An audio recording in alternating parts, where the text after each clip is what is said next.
Magandang hapon. Isang araw, pagdating ni Leia sa kanilang bahay, ay nadatnan niya nakabukas ang telebisyon. Ngunit wala namang nanonood. Pumasok siya sa kanyang kwarto upang magbihis. At nakita niya ang isang babaeng may mahabang buhok. Pagkatapos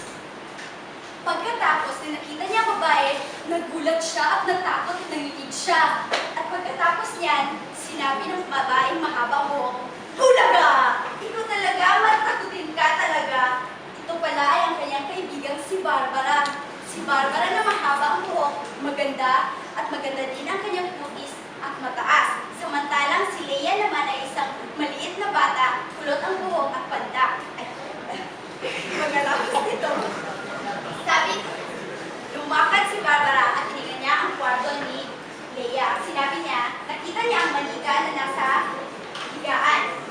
Ano ba itong pangit na manika dito? Ano ba ginagawa dito sa, dito? Kaya kinuha niya. Ang pangit naman, parang ikaw, oh. Tapos sabi ni Leia, akin yan, bigay ng nanay ko. Huwag ka naman ganyan, Barbara. At sabi ni Barbara, akin na nga yan, gusto kong suklayan at ayaw pahawakan ni Leia. Sabi niya, wag, wag! At sabi ni Barbara, pasuklay lang! Kaya sila ang kanyang manika at umiyak si Leia.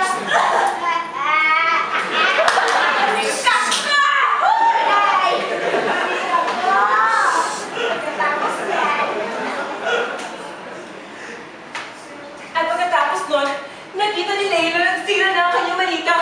Walang hiya ka, Barbara. Sinira mo ang manika ko. Buti nga sa'yo. Kasi, ang palit-halit mo, Leila. At hindi mo kaya manika mo. Chef, mula yan sa manika kong maganda.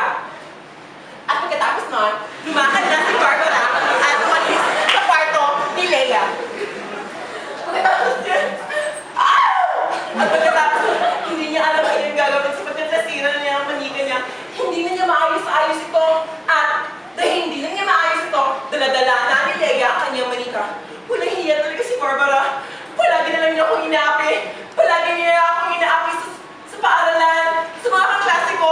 Palagi niya akong inaapi. At pagkatapos doon, biglang nasalita, Leia! Sino nagsalita? Manika? Hindi niya alam kanyang gawin sa pagkasalita ang manika. Leia! Gusto mo? Bigyan natin ng leksyon si Barbara? At pagkatapos nun, ano leksyon? Ano leksyon, Manika? At bakit ka nagsasalita? Tapos niya, Leia! Gusto mo palainin si Barbara? Pagkatapos niya, hindi ko kayang gawin yan sa matalik kong kaibigan. Pero parati ka niya inaapi, Leia! Pero kahit gano'n inaapi niya ako, mahal ko pa rin siya bilang kaibigan. At pagkatapos, mahal ko pa rin siya bilang kaibigan. Hindi ko magawang patayin. Patayin, eh. Hindi ko kaya saktan siya o kaya naman patayin siya. Ano ka ba, Leia?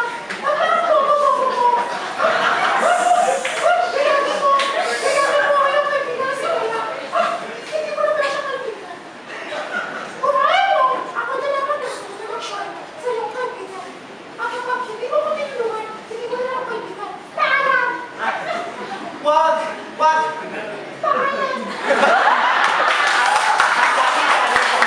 Ang manika.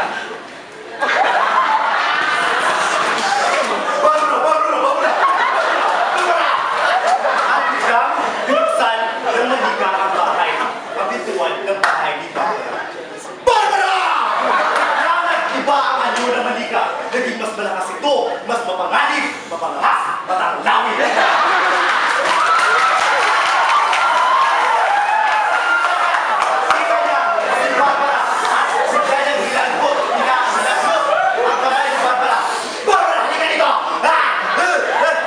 Pero nagtaka si Barbara. Tumago siya sa isang gilid at sa sulok, tumago siya. Hindi niya naman ang gagawin na biglang dali-dali siya umalis. Ngunit, tulala! Meron sa Malika! Sinaktan mo na bata! Ayan! Yan! Para sa'yo! Dahil sinaktan mo aking kapit! Ayan! Dahil ang manika ay napakamalakas! Umatang lamang hindi niya ito napigilan at ito ay ibang anyo. Hindi na alam ni Lea ang kanyang gagawin at umuntang siya sa isang sulok.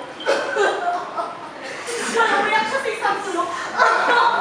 Wala na naiwan sa akin! Mahal ko ang aking kaibigan! Pero wala! Anong gagawin ko? Nawala siya sa isang sulok at bigla-bigla ay hindi niya alam kung anong gagawin at nanginig siya. Nagdilim ang kanyang pangingin at nawala siya ng malay. At minuto ay nabuka yung mata sapagkat kanyang pagdila ay hawak niya na pala ang kutsilong ginamit ng manika. Nakita niya ang manika sa isang sulok, walang malay at nakita. Napagtanto niya, siya pala mismo ang pumatay sa kanyang kaibigan, ang kanyang matalik na kaibigan, at hindi pala ang manika ang pumatay dahil siya mismo na kaibigan, dahil sa sakit na kanyang dinanas sa kanyang kaibigan at dahil sa panalangin. At dahil dito ay nabaliw si Lea. Hindi niya alam ang gagawin. Kaya nakita na lamang ng mga tao si Lea na naglakad-lakad sa kale.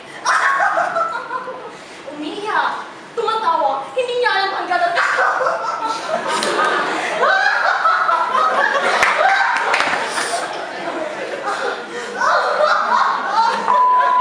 Tapos,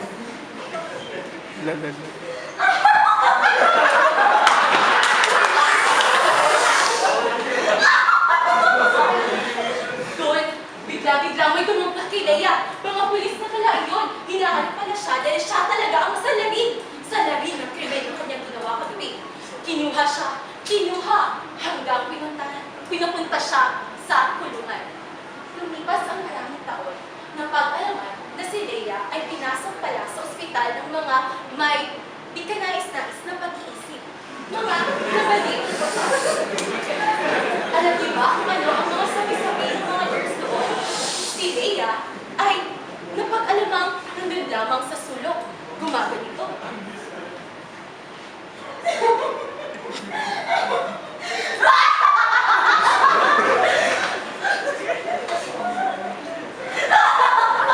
At narinig din siyang sumasabi na, Barbara! Mahabang mo! Barbara! Barbara! Yun pala, binibisita pala siya ni Barbara. Ngunit, yun pala, ay nasa isip lamang niya, nasa kukote. Dapat natin isipin, mga kaibigan, na dapat tayong maging kontento sa kung ano ang bigay ng Diyos o ng buong may kapal sa atin. Tayo man ay ganito, o ganyan, o ganyan. Tayo ay binigaan ng magandang kaanyuan ng Diyos. Ang manika ay siyang nagsisimbolo ng kaingitan ng pisikal na anyo ni Lea kay Barbara